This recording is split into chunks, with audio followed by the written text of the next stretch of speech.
Hi, in this video we're going to continue looking at how to do no money left in deals, and this week we're actually going to do a little bit of a twist on that because we're going to look at how to do no money down deals using a very specific technique.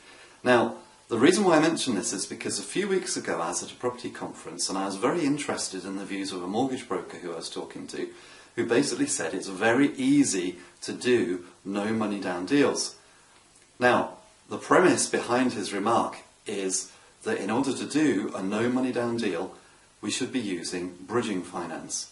Now don't panic, I know that a lot of people when they hear about bridging think, no, not bridging, bridging is a disaster. And the reason that we probably think that is that I've heard lots of stories about, for example, owner-occupiers buying properties using bridging finance, and what happened was that they were looking to sell their own home, but in order to secure their dream home they perhaps took out bridging on the house they're buying in the expectation they'd sell their own home, but their own home didn't sell and they ended up paying two mortgages, and bridging finance can be expensive and the whole thing went horribly wrong. I fully understand that, but we're not owner-occupiers and we're not buying our own home, we're investors. And so being investors we can look at the figures and make sure that using bridging finance works on the figures that we have in front of us. Because if we do the figures, and if it works out that by using bridging, despite the fact that it can be expensive, despite the fact that it can be expensive, we can make a profit and we can buy a property and we can do a no money left in or a no money down deal, then in my opinion that's really good news. Because some people don't like bridging out of principle, they say it's too expensive.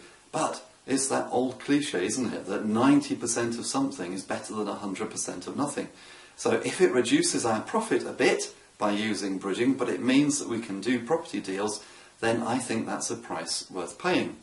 So how do we use bridging in order to do no money down deals? Well, this is something which you may or may not know. I wasn't aware of this until I was told, but there are bridging lenders who will lend based upon the value of the property and not the purchase price. So what does that mean? Well, it means this: if we can find a property and buy it at a discount, so for example if we can find a £100,000 house which we can buy for say £70,000, we can then bridge it using finance based upon the value. So for example if we get 70% bridging, 70% of £100,000, which is the value, is £70,000. Guess what? We've paid £70,000 for it, so we've in effect got 100% finance.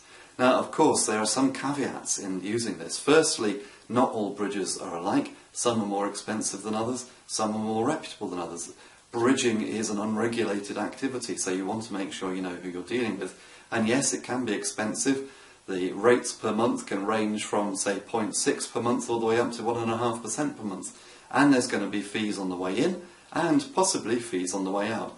You also need to make sure that you know exactly what the terms are. A lot of bridges will lend money for 6 months. They don't want their money back early, so you're going to be paying the interest on the full 6 months. And if you can't pay the money back after 6 months, then they will really hit you with very punitive fees and charges.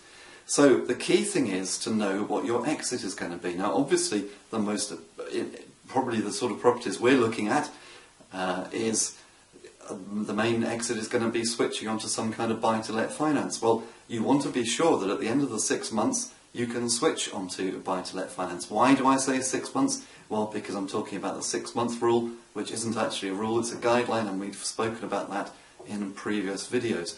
So the expectation is that you'll buy the property using 100% finance, using bridging, and then switch to a more conventional buy-to-let product after 6 months, which will be at a much cheaper rate of interest.